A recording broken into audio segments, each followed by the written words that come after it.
Good evening, ladies and gentlemen. Welcome to another edition of TBR. And I'm George Binns. And continuing with the election seasons, we have with us this evening candidate for mayor, Brendan Sweeney. Thank you, Welcome, George. Brendan. Thank you for having me. It's always great to be back in the BevCam studio with you. So you've been out of knocking on doors and gathering signatures and all that good stuff. What do you hear? So I am hearing a lot of positive feedback. And the one thing that I have heard consistently, which has been very encouraging to me, is that people across Beverly know that it's time for a change. So that's been really positive. Knowing that folks are looking for an alternative really gives me the opportunity to pitch myself and my experience. So for those who don't know, I am an at-large city councilor right now. I've been on the city council for 4 years. So I've worked with the current mayor and certainly respect his service to Beverly, both as mayor and as state rep prior to that. But I've seen areas that I believe we can improve upon, and the residents that I'm talking to feel the same. And so that's a great chance for us to then discuss the issues and what I plan to do to address them, as well as my experience in Beverly, in Boxford, where I'm the assistant town administrator and finance director, and also my work for Governor Baker during his administration in his finance office. So you've been in the game for a long time. You understand it. Yes. And I guess, are there any specific issues that are on people's mind? Is that you hear more and more of? Yes. So there were really 3 issues that jump out in the conversations that I've had with residents. The first, and understandably so, are concerns about the lack of communication from the administration to residents. I realize as a counselor, I see a lot of that myself, but also more importantly, the lack of responsiveness when it comes to constituent services. Residents feel that if they call the mayor's office, they're not getting a prompt response. And I understand why they feel that way. That's something that I want to correct if I'm elected mayor. So we've had a lot of good conversations about how I'll utilize some new media tools, social media, the website, and other email newsletters, podcasts, ways to get communication out to residents about the important projects going on over a variety of channels. But I've also made a commitment to continue the practice that I've undertaken as a city councilor, where if a resident reaches out to me, whether it's a phone call or an email, they'll get a response from me within 48 hours. And the response may be that I need to get more information to get you the answer, but you will know that I am working on the issue that you brought to my attention. That's going to be the case when I'm mayor. I'll have those opportunities for residents to come see me in my office directly. I think that accessibility is really important, and I will make sure that I am responding to all emails and phone calls. So that's really been a big number 1 issue. The close second that I've heard a lot about are the state of our roads and sidewalks. And it's no secret that our infrastructure, and particularly our road and sidewalk infrastructure here in Beverly, is much worse than that of our neighboring cities and towns. And this is something that is going to take years to address. And so when I talk to residents, I talk about the 3-year plan that I plan to implement in order to make sure that we are intentional about making a real tangible impact in addressing the need of our road and sidewalk network. So by making a 3-year plan, what I want to do is plan to identify the money up front so that we know exactly how much funding we'll have over that period to address our road and sidewalk network, as well as convey to the public the roads and sidewalks that we plan to pave, and use that communication as an accountability tool to make sure that we're holding up our end of the bargain as a city. So I've had a lot of good conversations about how I plan to improve the planning and ultimately the results that come from our road and sidewalk paving. And lastly, the issue that I've heard the most about from residents is the state of the schools. And I tell residents all the time, I think we do have a great public school system here in Beverly, so I don't want to be too pessimistic. But I do see challenges at the middle school, given the size of the school in terms of total enrollment, but then also class sizes and some behavioral challenges I've heard that have come out of that, as well as concerns that we don't have the capacity we need with our in-district special education programming to help our neediest learners. And so those 2 areas within the realm of public education are areas that I plan to focus on, and that I've had some good conversations with residents about how we can, 1, rebuild trust between the administration and the teachers, which obviously coming out of the teacher strike, with that breakdown in communication, there are some real frayed lines of communication that need to be restored. And I think as a fresh face, I can rebuild that relationship with the teachers and move us as a collectively move us forward toward addressing the challenges that we're facing in the middle school and the challenges we have with our in-district special education. Yeah. Well, one of the big concerns I'm really focusing on is this talk of an override. Mm-hmm. And we've tried overrides in Beverly before. They don't make it. Mm-hmm. But at the same time, one of the problems keeps coming up that, well, we want more money because we want to restore the services. Digging into some of the issues relative to the schools, Beverly usually gets about a B plus score with NISH or U.S. News and World Report. That's pretty good. But then you get into the details, and just about half of the kids are making minimum performance as compared to what the MCAS says they should be doing. Yeah, I think it's the proficient line, and whether they're just meeting that or exceeding it. Yeah, there are a few kids who exceed it, and there are some that meet it. But the sum total of that is barely 50%, maybe a little more. It's definitely a concern. We are trending in the wrong direction when it comes to test scores. It's easy to blame this whole thing on COVID. Well, everything went bad. But if you dig in deeper, the downtrend started back in 2013. So this has been an ongoing problem. And I get concerned that they talk about, well, we need to restore all these services that were cut to meet the budget. And it gets to, Einstein's theory of insanity. Keep doing the same thing over and over again and expecting to have a different result. So one of the issues that keeps coming up, I think, is what are we going to do different?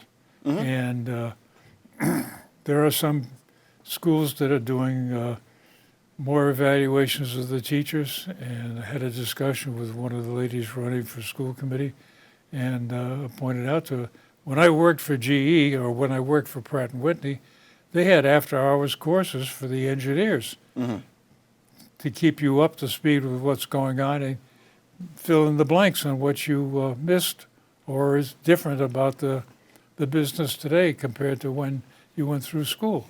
So there are a whole bunch of ideas like this that are kicking around. And the way the system is set up with the mayor on the school committee, I think that's a tremendous opportunity to It is. It really is. Start to influence a change in direction.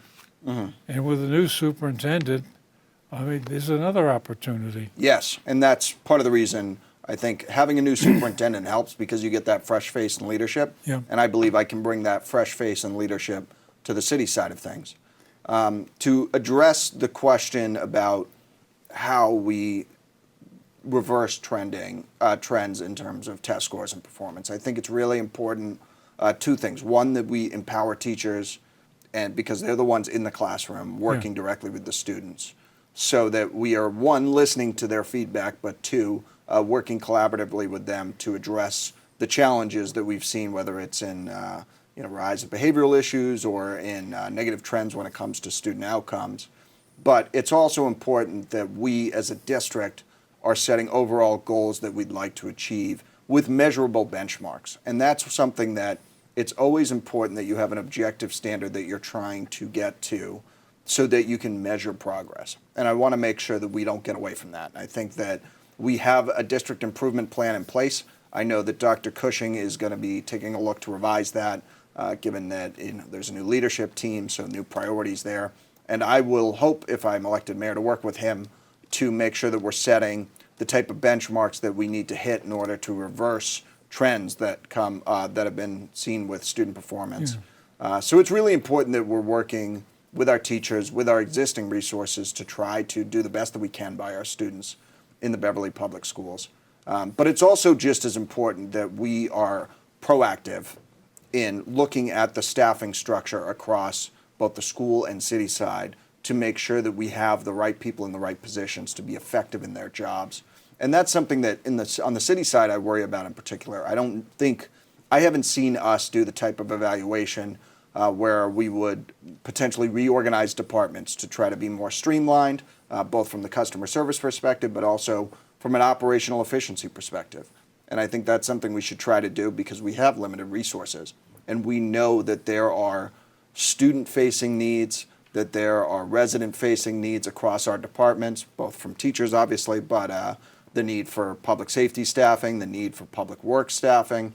And so in order to make sure that the frontline personnel have the resources that they need, we need to make sure that the back side of the house, the administrative side of the house, is operating as efficiently as it possibly can, that we're leveraging new technologies, that we have departments structured in a way to allow for cohesion between functions as opposed to the silos that you often find in a government that can really plague a bureaucracy. Yeah. And I don't see the mayor doing that type of reorganization currently. All I see him doing is adding staff, particularly in his office where when he was first elected 12 years ago, there were 2 staff members in that office. Now there are 8 staff members, yeah, including the mayor. And so that means you have 7 people within your office reporting directly to you, plus a handful of department heads. I think we could take what is now a very horizontal organization at City Hall and really streamline some of the operations for the benefit of residents and the benefit of the folks carrying out the work. So that's something that I'll look to do to hopefully free up funding that can be used to help address some of the challenges that we're seeing on the front line with a lack of teachers and paraprofessionals, with a lack of public safety personnel, with a lack of public works personnel. Those are all things that I'd look to address, first by reorganizing the administrative operations within City Hall, but on the school side as well. I do think we should look at the non-student-facing positions and see what we absolutely need, how we could potentially reorganize in a way that might make us more efficient. Well, one of the things that has come out of some of the discussions with the candidates for school committee is that, as you mentioned, there is a discipline problem in the schools. And the technique right now is more paras to get one-on-one with the challenging kids and keep them reasonably under control. And this is the kind of thing that, where do you end up? Every kid has a para sitting at his elbow. And I think this is back to the point I keep harping on, I guess, that we got to do something different. And we got to change the way we're doing business and start to look around at different school systems and what are they doing. And one of the ones I stumbled across is actually funny. It's D.C., Washington, D.C., and Dallas both have instituted teacher evaluation programs. And one of the net results is the scores went up 16% when they started this. And one of the side benefits of it was if a teacher is not up to snuff, well, they have a remedial program for the teachers to bring them up to stuff rather than can them and bring in somebody new. So again, I think some innovative thinking. Exactly. And that's the key word there, innovative thinking, proactive thinking. And I think there is some merit to bringing in teacher evaluation programs or other kind of accountability measures. I think that's always good in any organization. We do performance evaluations in Boxford. I lead that process. And I think since we've implemented it, not only has performance within Town Hall improved, but I think staff morale has improved because there's that clear dialogue between the employees and the supervisors about the work that's going on and the shared goals that departments are trying to achieve. And so it's not punitive implementing any performance evaluation. It actually helps both parties. Yeah. So I think that's a good idea. And I know that one thing, and I'm not saying we're doing this poorly, but one thing that always helps districts improve student achievement are intentional efforts to partner with families, to partner with parents and other important members of a child's life in kind of a holistic approach to education that extends beyond the classroom. And so I think that that's something that we always need as city and school leaders to think about in terms of how we are approaching addressing any issues in the school. Are we doing what we can to partner with families, to partner with other important community members in helping children not only during their time in the classroom, but beyond the classroom? Are we creating the tools to allow that student to succeed? Yeah. And that's something that I want to make sure we're intentional about as a district going forward. And the other issue keeps coming up is AI. Yeah? And kids are going to use it. Mm-hmm. It's out there. It exists. You can't turn it off automatically. And there has to be a transition to the point where saying, okay, we're going to use AI to enhance the education process and the rest of the business rather than punish the kid for, oh, you copied that thing out of chatbot, and therefore it's big X. So it's a kind of a game of critical thinking is the buzzword of how do you evaluate something you get from chatbot or Gemini, and does it make sense? Does it fit? Is it real? And what's your contribution? And I think this is the message that has to come across is, what are you contributing to this party? And that same thing applies, I think, to the staff also. And I would say for education, that's where it's so important to lean on the experience of the teachers. They're the ones in the classroom, and I think they should have a very big voice in shaping how the district approaches the challenges in education that have been presented by AI and making sure, obviously, that we're working towards student outcomes and that really we want to make sure they're well prepared to succeed in life. That's ultimately our goal in terms of offering a high-quality public education. However, I do think AI is a real tool that can be leveraged on the staff side, particularly in administrative positions. I think AI offers a huge potential for the city to become much more data-driven because of the amount of data that you can analyze with the help of AI. And that data, I think, will help us make critical decisions, such as when taking it back to road and sidewalk paving. We have a pavement condition index. We have data about how frequently roads and sidewalks are traveled upon. We should be utilizing that data to determine the 3-year plan for paving roads and sidewalks, as opposed to any other subjective measure when picking which roads and sidewalks are paved on a year-to-year basis. That's an area that I think AI can really help us improve our operations. It can also help us improve communication with residents. We can get information out much faster, and that's something that really I think if we can get all city departments to leverage AI in their workflow, their regular workflow, we can be much more efficient as an organization. So while there are certainly some challenges, especially when it comes to academic integrity and our public education system, there are certainly some real opportunities, particularly on the administrative side of what we do as a city, to leverage AI and be a much more efficient organization. And that's one thing I think about when I say introduce new technologies. We can't just wait, as often is the case in local government, and be the last to catch up to a technological advancement. We in local government should look to innovate. And that's a mentality that I'd like to bring to City Hall if I'm elected mayor. One of the points comes up that as a city councilor, you're supposed to be the first contact point when one of the taxpayers has a concern. And I've tried this before, calling a city councilor to get something done. And I'm quite certain he tries very hard to make something happen, and it doesn't. And well, you can always call me. I've had a pretty good track record of achieving some wins for my constituents. There's a lady at the Y that I know that she lives in an area that it's a traffic concern. And she keeps complaining about the loud noises when the cars meet at high speed. And she's wondering, how do we make something happen? And she doesn't know. And one time I was successful. I told her how to get a pothole fixed that's in front of her house. And we didn't have to go to the extreme of planting a pine tree in it to attract attention. But anyway, she called the right people, and lo and behold, they came out and put a warning sign in the middle of it and came back shortly thereafter and fixed it. And that, I think, is one of the concerns of the citizens. Okay, I got a problem. Who do I talk to? Where do I send an email? Yeah. And part of the concern you mentioned earlier about you call the mayor's staff. And, yeah, you get somebody answering the phone but what happens next? And you're just waiting. So I think there is an opportunity, and I think that's where an emphasis needs to be played on giving somebody feedback. We heard Yes. what you said, this is what we're going to do about it, or heard what you said, and no, that's not really what's the situation.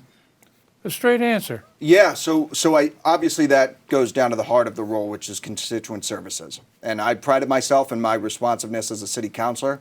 I plan to bring that same level of responsiveness to the mayor's office. But this is also an opportunity for us to leverage new technology and establish performance metrics. That would give us a way as a city to track, how responsive is the public services department with regards to roadway repairs and pothole repair. And we have a system in place, our 311, customer response system that allows people to report those type of issues on the city's website. We could do so much more with that to get that data out to the public. And to make clear, one, we track performance metrics for an accountability measure to make sure that City Hall staff are serving their constituents effectively. And so I want to put those type of performance metrics in place, both to keep employees accountable and make sure that everybody's doing their job, but then also to make clear to the public the work that is going on behind the scenes. And that's where if we can improve responsiveness in constituent service and implement performance metrics, I think it'll be a night and day change in how much more residents recognize the work that city government's doing and how much faster city government will respond to them. And so I'm really excited if I'm elected mayor to bring those measures in and really work to re-energize City Hall and make sure that those constituent concerns are addressed quickly and effectively. Well, the other issue is the 2027 budget is already a challenge. Yeah. We know that there isn't enough revenue from Prop 2.5 to cover what we anticipate as expenditures. Something's got to happen. So, yeah, we got to revisit the budget, make sure does everything really have to happen. How much of a problem are we facing? Is it So that will become clearer in the months to come as we start the budget development process. And this is something that I have a lot of experience with. I'm the finance director for the town of Boxford. I'm about to build my 4th budget for the town. And so I've been around the block plenty of times when it comes to building a municipal budget. And I believe that's really important experience that I would bring to this job if elected mayor.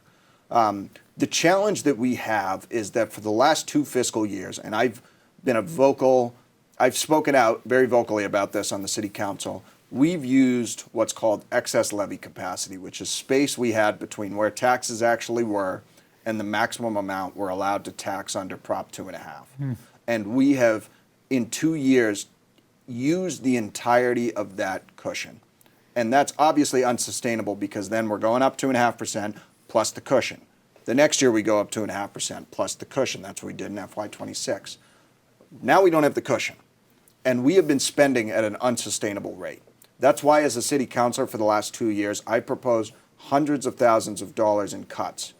Not because I necessarily think we're spending frivolously, though I do see areas where we could tighten our belt. It's because I saw this looming trend on the horizon that we were eventually going to face a deficit. And so now we are here in FY27. Now we need to make tough decisions. And that's where I think the first thing we need to do is look to reorganize and be more efficient so that we can cut back unnecessary spending. I look to the mayor's office and I see that there have been 6 new positions added. Not that each position doesn't have value. I think there are certain roles that move forward initiatives the city is committed to. But I wonder if those are the most efficiently structured positions directly in the mayor's office, reporting directly to the mayor, as opposed to being situated within some of the other departments. Yeah. And I think we just need to look to consolidate departments in order to figure out whether or not we can be more efficient. So it'll be a quick turnaround. If I'm elected mayor, I'll start in January. Obviously, the budget will be presented to the city council in the spring. I want to get a public presentation to the school committee and the city council much earlier, sometime in February or March, because I think it's very important that we have public feedback and a much more open budget development process. But I think it can be done. We need the willpower in City Hall to make tough decisions. I don't think that's there right now, and I believe I would bring both that expertise and the right mentality to help address the looming budget deficit. So we're at the point of discussion now where you turn to the camera and you tell them, hey, It I'm always a goes good guy, quick. and this is why you should vote for me. Well, thank you, George, for having me. Thank you, everybody, for taking the time to tune in and hear a little more about why I'm running for mayor. To boil it down, there are really three reasons why I'm running for mayor. The first is that I believe it's time for a change. And as I mentioned, I've served as a city council for 4 years. So I've served with Mayor Cahill for 4 of the 12 that he's been mayor. I certainly respect his service to the city, but I see areas that we are not addressing. We are not responsive when it comes to constituent services. At least the mayor's office is not responsive when it comes to constituent services. I try to be responsive as a city councilor, and that's not acceptable to me. That's something that I want to change if I'm elected, to make sure that we are getting back to residents within 48 hours of that initial phone call or email. We are not planning effectively as a city right now for our capital improvement projects. While we have a plan, it is much more of a laundry list. We need to map out over 3 years for roads and sidewalks, 5 years for building projects, exactly the work that we plan to tackle. And we are not negotiating well with our unions right now. The mayor is not at the bargaining table, and that was a big reason of why the teacher strike happened. And if we are not building that type of relationship with our unions, we can't have good morale in City Hall, and that's something that I believe I can address as mayor, given my experience in Boxford. So I, in addition to my work as a city councilor, serve as the assistant town administrator and finance director in the town of Boxford. I build the town's $46 million budget. I negotiate with all of our unions. I just negotiated our trash contract, which obviously is a big one that we have to negotiate here in Beverly. And I manage our capital plan. So I can bring that experience and bring a fresh perspective to City Hall. And if I'm elected mayor, I will be action-oriented, I will be accessible, and I will be accountable to you. The last reason that I'm running is that my wife and I are invested in this city. We're expecting our first child at the end of the year. We're very excited about that, and we know that this is the city where we'll be raising our family. And so I want to give back and make sure that Beverly is a great place to raise a family for future generations. So please, if you would like to learn more, check out sweeneyforbeverly.com. On the website, I outline my blueprint for Beverly, where I focus on 5 issues: transparent and responsive city government, fixing our roads and sidewalks, building stronger schools, instituting smart financial management practices, and making sure that we're maintaining the city's high quality of life. And if you'd like to learn more about the details of what I do if I'm elected mayor, please check out the website, check out the Blueprint for Beverly, and I will be knocking on doors. I'll be at community events. I'll be holding signs between now and Election Day on November 4th. So I hope that I have the chance to talk to you in person before then. But if not, I humbly ask that you would consider voting for me on Election Day on Tuesday, November 4th. Thank you very much. Well, thank you, Brendan, and wish you the best of luck. Thanks, George. And ladies and gentlemen, thank you for watching us this evening. And as usual, my email address is in the credits before and after. And if you've got a comment, please send me an email. And if you have a longer comment, there's room for you here at the table. Thanks for watching and stay tuned. We'll be back.